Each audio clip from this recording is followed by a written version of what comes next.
This is Monsters on the Mic on the Fan 106.5, giving you exclusive insider access to coaches and players for Duluth's Minnesota Monsters football team. Recorded weekly at Lyric Kitchen Bar in downtown Duluth. Now here's your hosts, Brian Prudhomme and Dave Cook. Good evening, ladies and gentlemen. Welcome once again to another rendition of Monsters on the Mic. It's a live recording on Wednesday. Brian Prudhomme, Dave Cook. Dave, I love that phrase, live recording, because it's such a contradiction, but it's how we do this. Well, exactly. We get to be here with the fans live, and then the fans can always hear the rest of us live tomorrow. Can you repeat the part about the thing? Something about live. Yep. But You gotta again, keep if you're saying it. hearing this on your radio right now, make your plans for the next show, which comes your way, I believe, on the 20th of May, to come down to the Lyric and check this out. But again, you can hear it on Thursday nights and up to the game, the hour leading up to pregame. That's us. Yeah, that's where we really get to meet and understand the players, and they talk a little bit about the team they're going to play and some ins and outs of what they're expecting too. So it's perfect for right before the game to get you prepared for a team. You know, we're still new in the league that you hadn't seen before until this week. Absolutely. It is the pregame to the pregame. Now, you talked about previewing new teams. Now, this isn't a rerun. We've only had 4 shows now. This is show number 4. Right. But this is the second time that we get to talk about whether or not Michigan has enough in their arsenal, because if it ain't broke, don't fix it. Let's go beat them again. Let's go beat them again. I agree. And it's their second. It's the second game away in Michigan, so we already know some of the the ins and outs of the town. We know the room. We know how to get into the stadium. We've got all that stuff that we didn't know before that we know now. Dynamite drop in right there. That You're is welcome. Dave Cook. I'm Brian Prudhomme. Once again, we're at Lyric Kitchen Bar, and we're going to do an hour show that, again, is going to air on Thursday nights and also going to air leading up to the game itself. Again, the pregame to the pregame. And once again, the Monsters are off to Michigan to take on the Arsenal. That was where victory number 1 took place in this organization's history, but it was piggybacked nicely last week. The Bombers got a taste of the Monsters. The Monsters walk out of California with some Californication, a victory. Well, and the defense playing out of its mind. Like, that's what the franchise has always been, is it starts with that defensive play and the intensity it brings to everybody. And, boy, was that true this weekend. It was. Defensive stops at the end. Coach Clark last week said, give me 4. I think they did better than that a week ago. Yeah, nope, that's what makes this team fun and this league fun is, as Coach Clark said, 4 stops equals a win.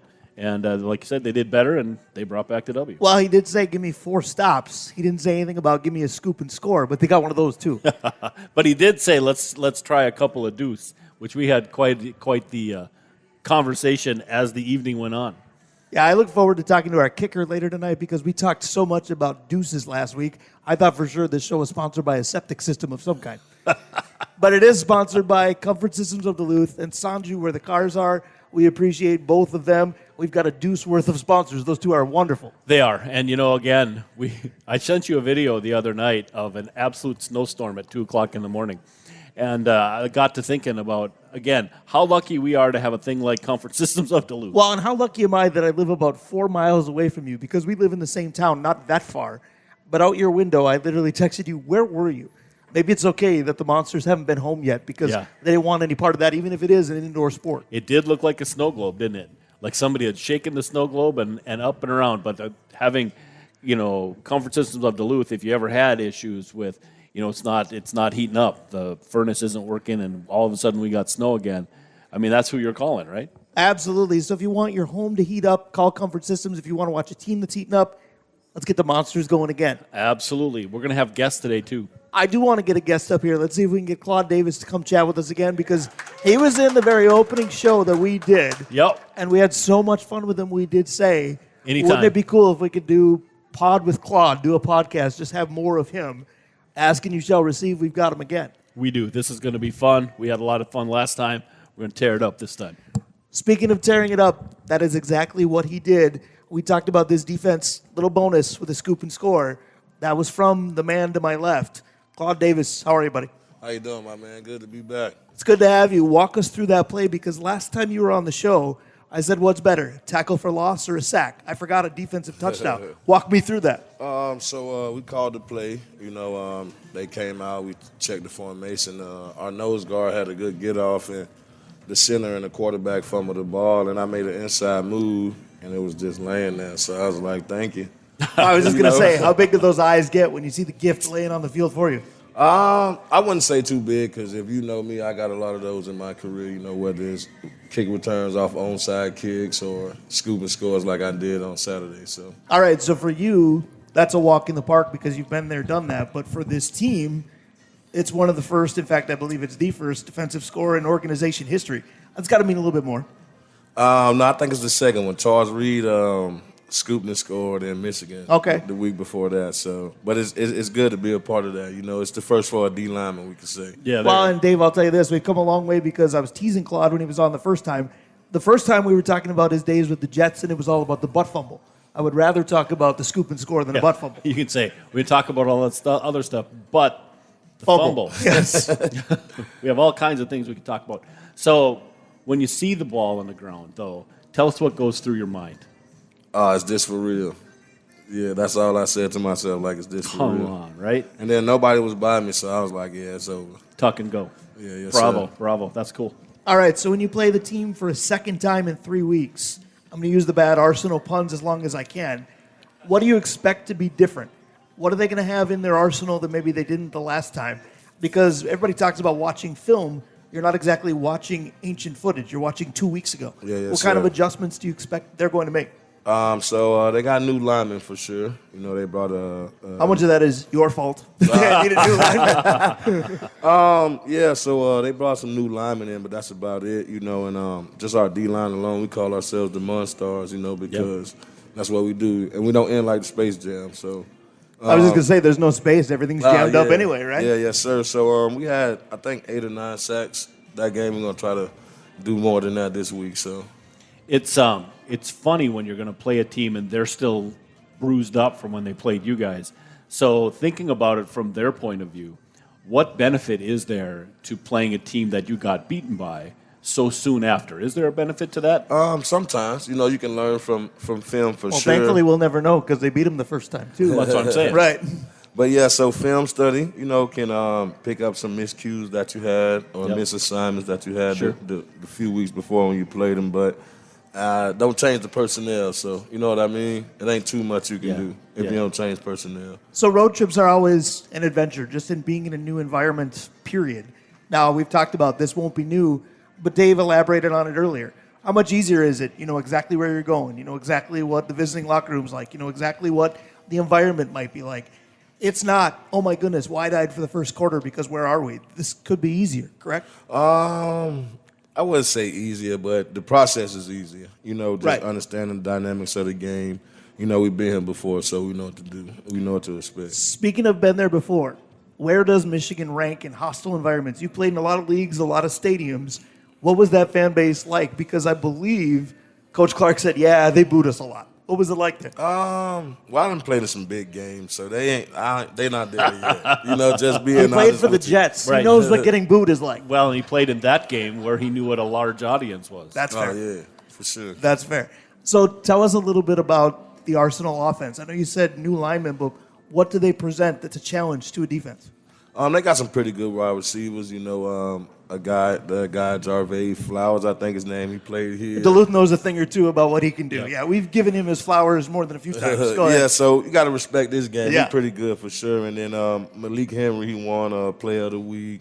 So you got to respect this game too. But besides that, the follow-up then, the easy follow-up is when you are the reverse, right? And you've gone ahead and won. If you put yourself in their shoes, then what kind of things are they looking for to overcome to take you guys on, this time? It's not a simple question. I want to put you in their heads. But what are they? What is that team looking at? To be honest, it's not much you can look at. Same thing. It comes down to the will to want to succeed and do what's put in front of you or the task at hand, because that's how we look at it. The man lined up across me is me versus you. This is so much of playing their own game. I really marvel at how much they don't factor in who's on the other side. This is all about yourself. Oh, yeah. Yes, sir. It's one-on-ones. Okay. It's me versus you. It's fascinating because I think Brian and I we've always looked at the game a little different, like film work and assignments and whatnot. And we've heard that across the board from this team. It's all about new guy, man on. I'm going to do my job. Everybody else I trust. I think that sounds like a championship team. Oh, yeah. I tell these guys all the time, I've been on a lot of them. And this one feels like that, too, from the ownership down, you know. All right, so tell us about the Monstars of the Monsters. We know all about you because this is second radio appearance in basically a month. But besides Claude Davis, who are the guys up front that are wreaking havoc on opposition? Shahil, he played DN. That's what he does, man. His motor just goes. Yeah, for sure. Yeah. He lead the team in sacks right now, so that's good to have him. We got Shockey holding this. He coming back, so he's a vet. He know the game. High motor guy, too. We got me. We got Simile, who was a big nose. He played the game before, so he can control the middle. And then we got Rob Fuentes, who's a young guy with a high motor. He can play a little bit. He's been around the league a little bit, too. Yeah, for sure. He brushed by himself a little too quickly. He's humble. They got me. Well, we could go on and on for that. Here's a question, though, I wanted to ask you last time. You've been around the game for a long time. Yes, sir. When you're playing around the guys you have now, do you ever sit back and say, man, you could have played on this NFL team or that NFL team. You'd have fit good here or anything like that? Does new players ever ring a bell that they could have played at that level? He's just setting up Jets jokes for me. You could have played for the Jets. You could have played for the Jets. I'm doing that in the crowd. Go ahead. If you remember right, I'm a bit of a Jets fan. I know. We've all got our problems. Go ahead. So, yeah, I mean, opportunity presents itself. You know, what you do on the field and put on tape. So I'm not the guy to be in charge of that, but if you put the product out and the people see it, I think. It's timing and opportunity. Yeah, yes, sir, for sure. So I want to know how much of arena football, regardless of the league, because there are plenty of them, how much of it is a fraternity of sorts? Because we talk to NFLers and they seem to all know each other. I know you've played at lots of different levels. We learn about people by scouting and watching film. But how many guys around this league are you saying, oh, he played at so-and-so. I know all about his game. Oh, yeah, for sure. A lot of that? Yeah, Okay. for sure. Even just with Shannon Brooks, you know.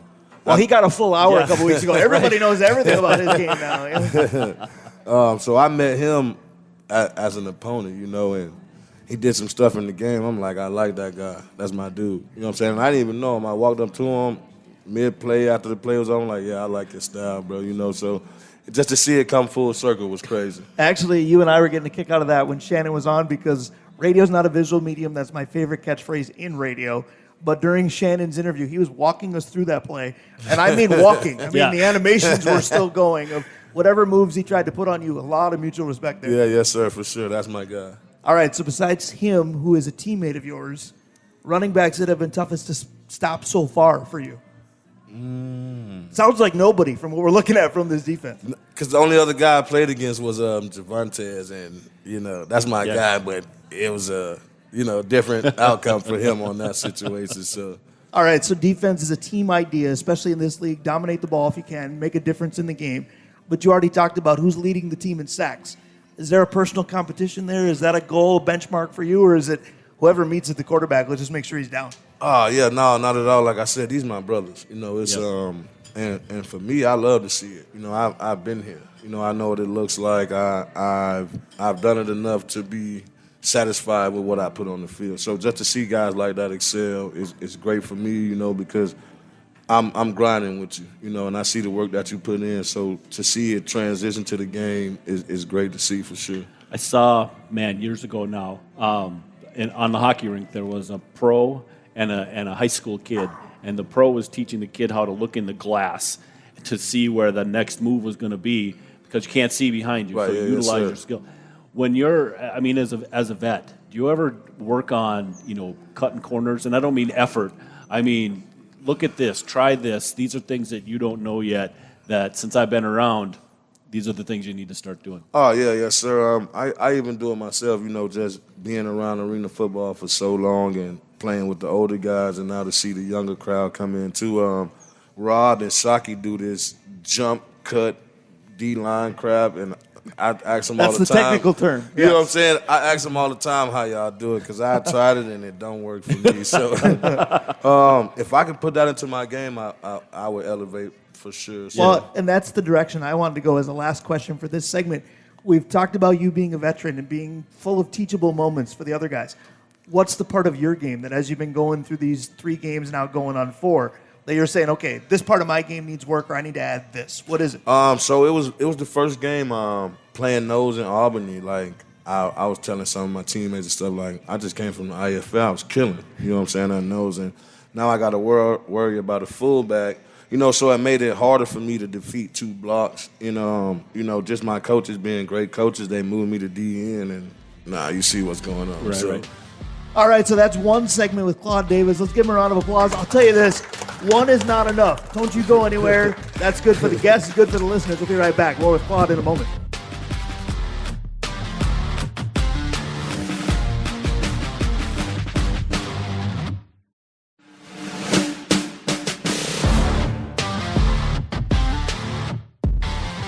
And welcome back, ladies and gentlemen. Monsters on the Mic continues here at Lyric Kitchen Bar.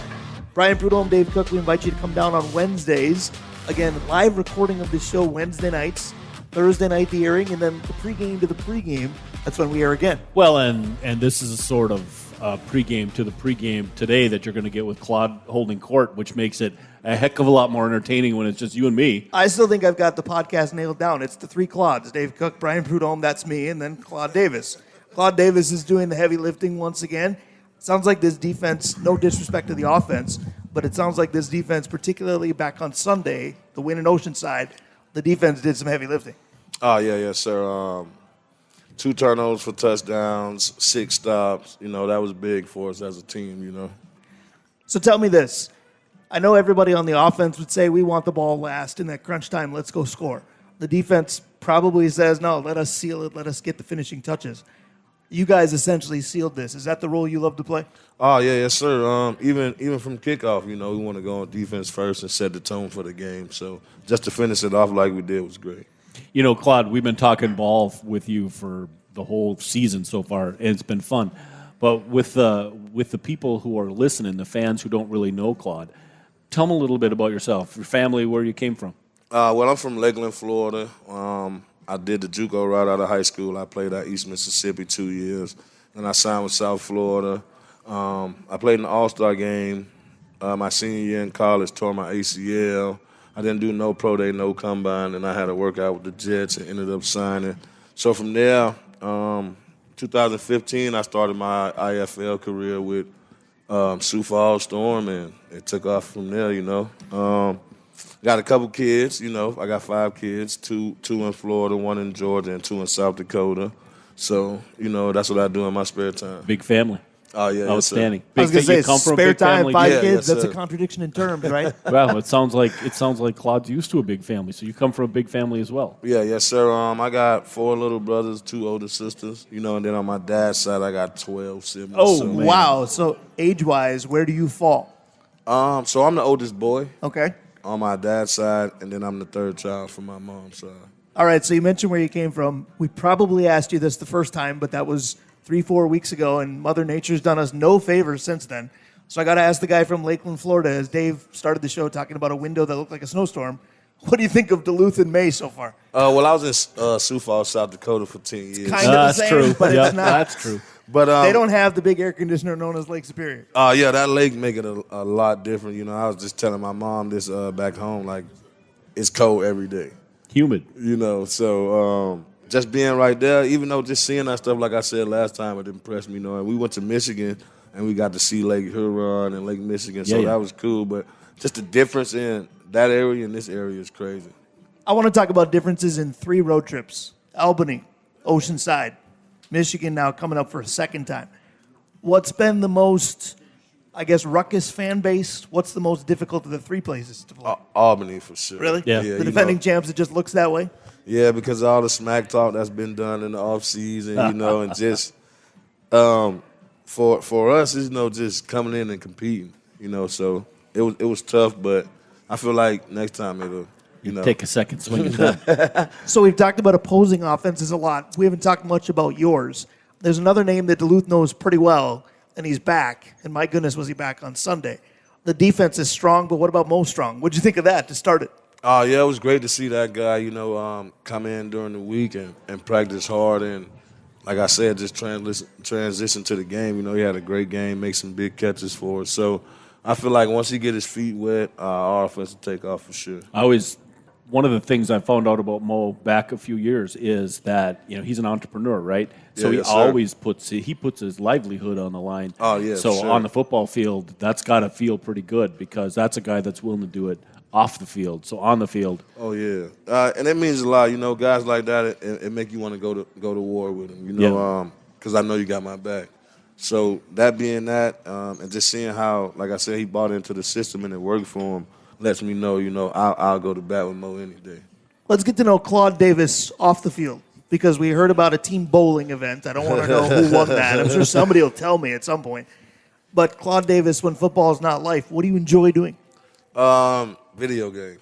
I'm a big 2K guy. All right. I play a little bit of Madden. I'm a Call of Duty So if guy. you're a 2K guy, your NBA squad is? The Lakers. I'm a LeBron fan. I'm going to move a little bit this way, but go ahead. Yeah, I think we should ask him the question we got then at the end of the show last week. Okay. Who are your 4 favorite bigs? The Mount Rushmore of bigs in the NBA. We got asked the question, and the response that came along with the question, Brian and I both went, I was going to say, what? I won't tell you the ones that were chosen by said listener because we went, no wonder he wants us to do this. I'm going to say Shaq, Okay. KG, Okay. Tim Duncan.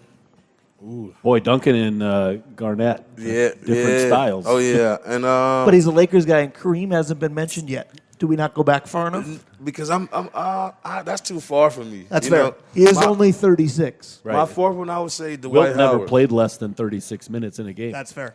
Yeah, so Dwight Howard would be my fourth. Oh, yeah. That's a good Laker When Dwight pick as was well. young, man, that was a different animal. He was bad with the Magic. Yep. So, yeah, for sure. All right, so I want to play the Mount Rushmore game with you, but let's relate it to football. You're a defensive lineman. You're Mount Rushmore of D linemen in the NFL. Reggie White, Okay? Yep. It's a great pick. Javon Curse. It's a great pick, actually. Shout out to Minnesota Vikings, Chris Hovan. He was my D-line coach at South Florida. Oh, very All cool. right. Yeah, I love his game. And I heard Minnesota Vikings and Chris, and Hovan wasn't where I was going. He was so one step quick. Hovind got in the I got to put spots. John Randall in there, too. Yes. John Randall was a dog. But All right. honorable mention, I would say Michael Parsons. Yeah. Myles Garrett, Yeah. Aaron Donald. The list goes on, so. Yeah, it's a So that's a good peanut gallery drop of Warren Sapp. So we let Shannon Brooks talk about the RBs that he models his game after. So of the defensive linemen, whose game do you try to mimic or whose game do you think you mirror closely? I'm an older guy, so now in my career, I would say like Calais Campbell, Casey Hayward. I slowed down a little bit, but I got smarter with the game. Right. Back in my younger days, I was Javon Curse, Simeon Rice. So fast To defense. say those are two Yeah. guys I love. Right. Yeah. Right. Well, see, the first Didn't time. really love that the Vikings passed on Curse, but I'll get over it. Yeah, no, that's not something we'll get over. We That's could have fair. had Curse and Breeze. Instead, That'd have we been ended up with a crazy. guy who never showed up, and Dante. What about some Man. of the guys that you've played with, whether it was the moments with the Jets or in different arena leagues that influence you? Who would some of they be? Well, my D-line coach from last year in Vegas, Xavier Jackson, he is the sack leader in the IFL with 88. So I would say him for sure. Far as indoor, that's about it. NFL,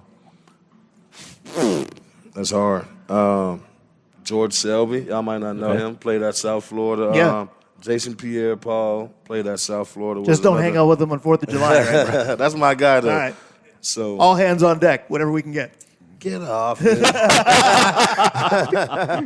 But yeah, so I would say them guys for sure. One of the things, Claude, that Brian and I have talked about for years about this organization is how the community rallies around the players.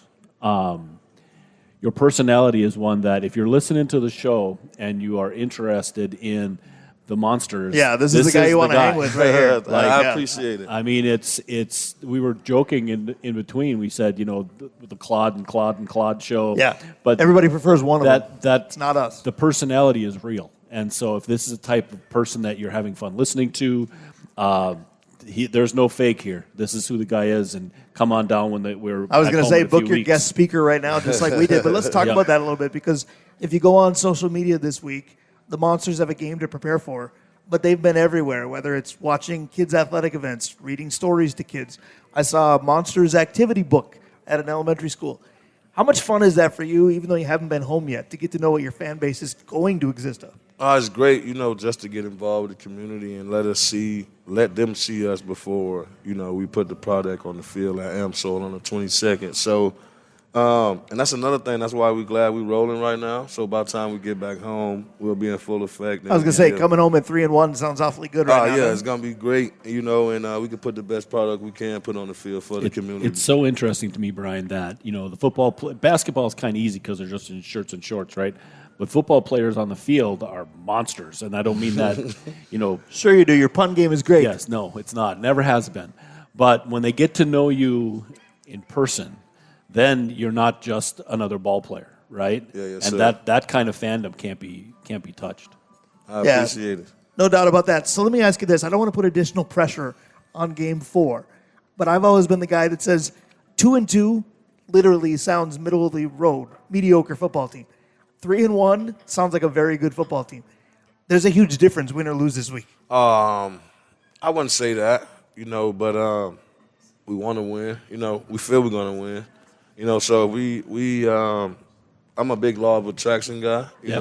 Attract positivity. You think positive things will happen. So and that's how we roll. We brothers. We prepare together, and we just want to keep the ship rolling.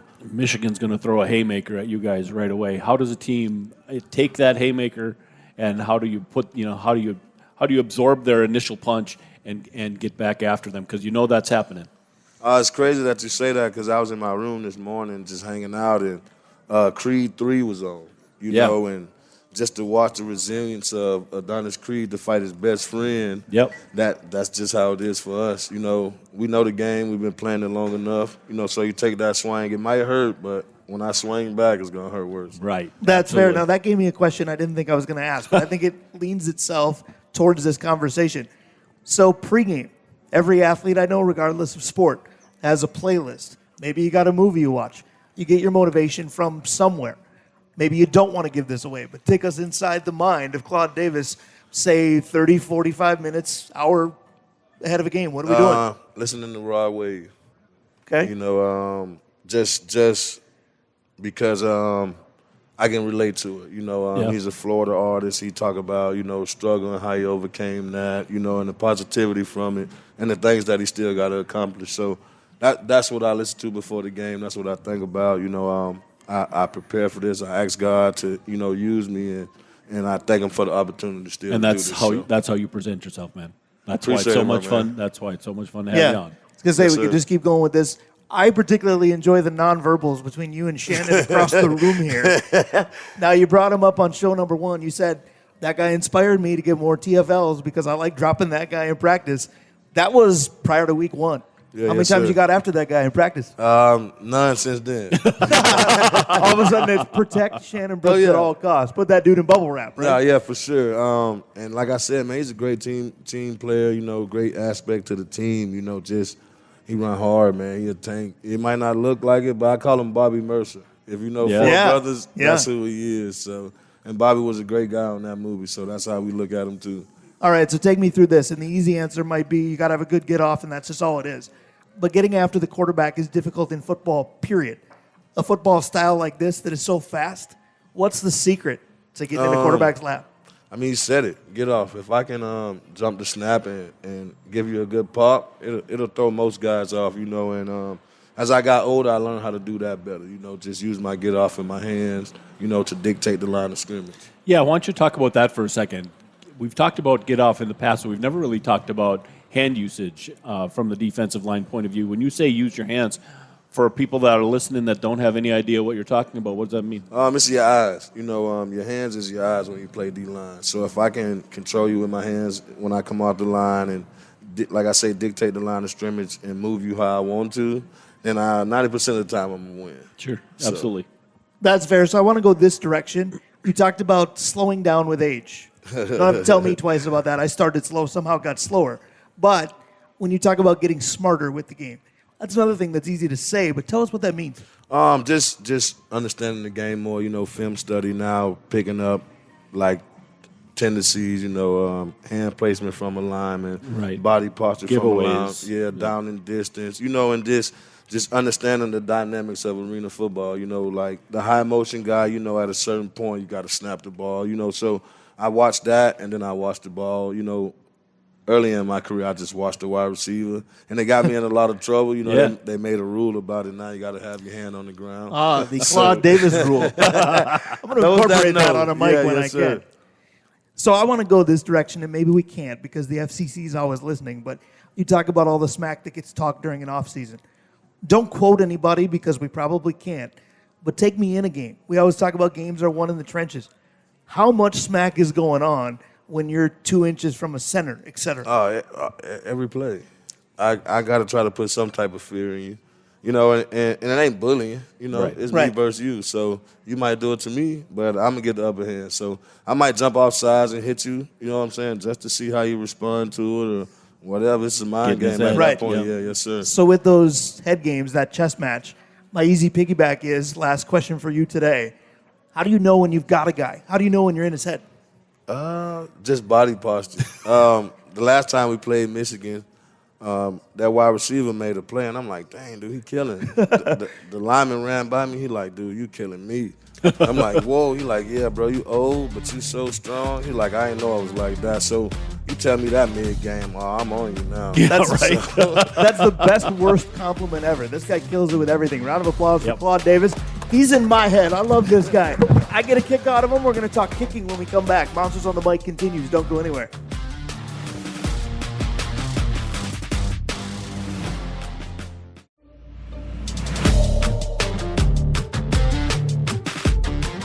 Back here with Monsters on the Mic. Final segment already. Brian Prudhomme, Dave Cook. Again, this show, it's a Wednesday night live recording at Lyric Kitchen Bar.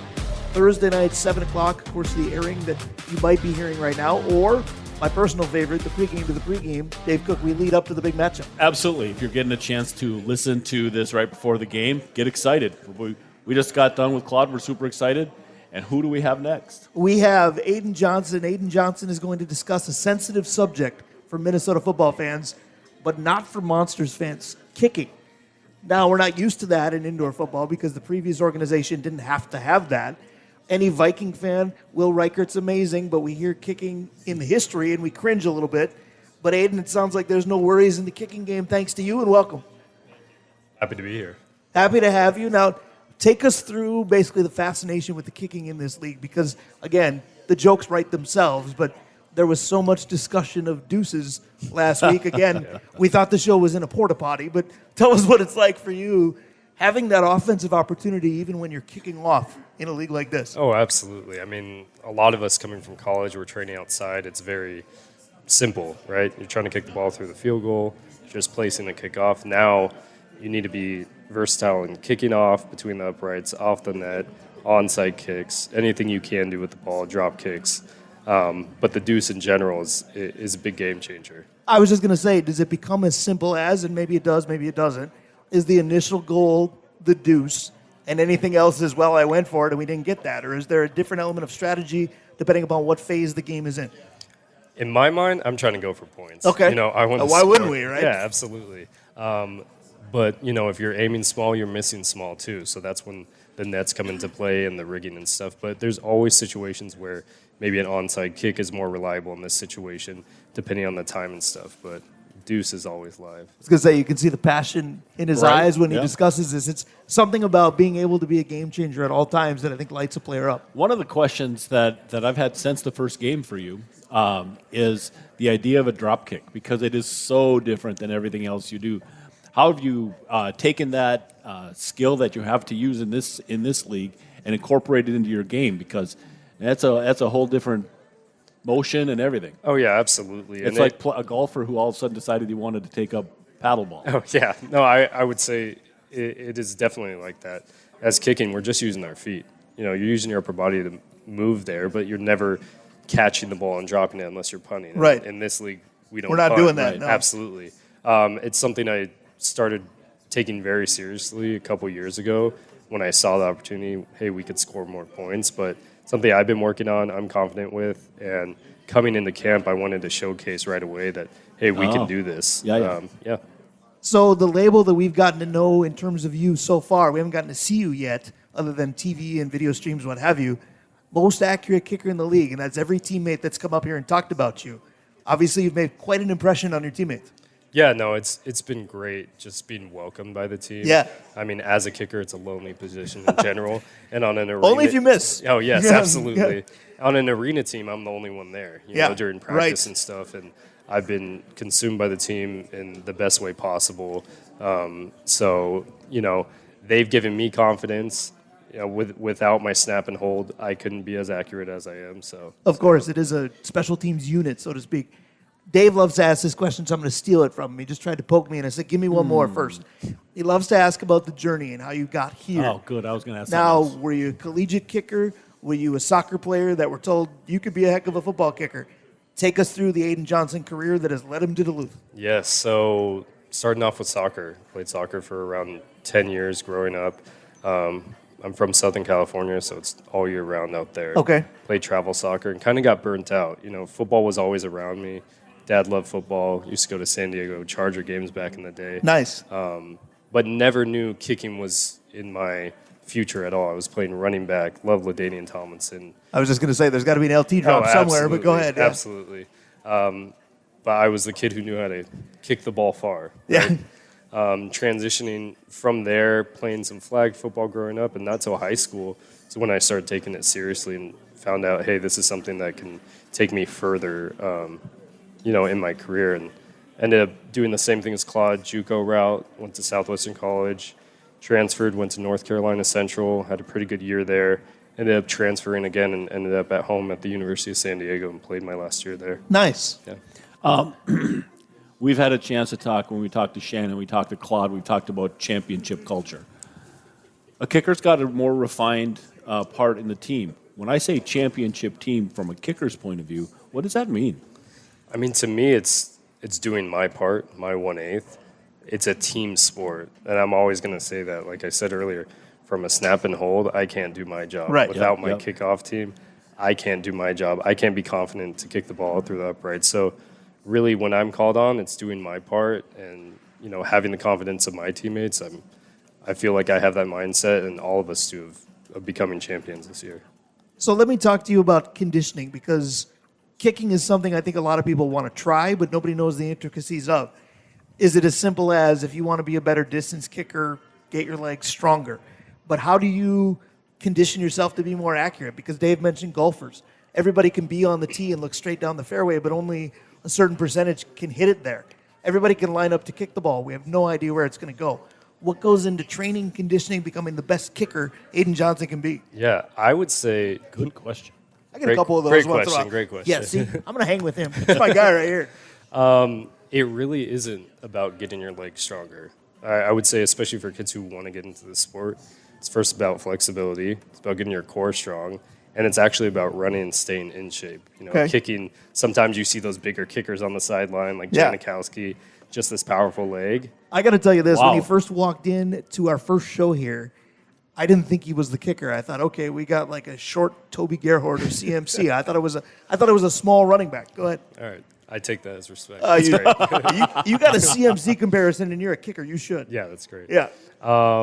But it really starts off from the fundamental stretching and stuff like that. So I think being a great kicker starts with taking yourself out of like this box of just being a kicker and having a strong Yeah. leg. You want to be an athlete all around.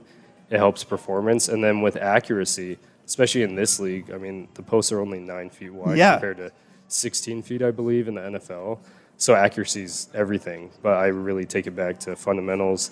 Coach LJ, Yogi, my special teams coach, really are on me about just keeping it simple, just keeping your head down, and just practicing situational stuff during the off season is the best way I can explain like how I become more accurate. So let's talk about situational stuff, because I asked Claude, I said, you know, the defense wants to be out there to get that final stop. The offense wants the ball in the clutch. We'll score, we'll win.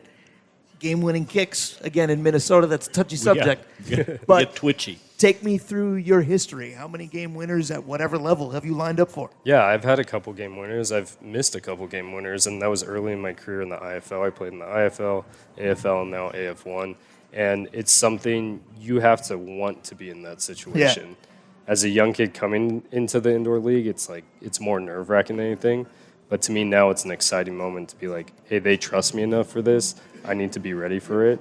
So it's this this in between of being jittery and exciting for it, and then being able to calm yourself. And It's a ready lot for the like moment. golfing, then. Absolutely. Because that's exactly what you Absolutely. hear from golfers is if you're in on the last hole and you're gripping your clubs a little tight, you're going to fail. Yeah. Why is the 4-foot putt harder than the 40-foot putt? Yep. So take me through the mindset that goes through a kicker then, because everybody else here that plays a position other than kicker will say, next play, I'll get him.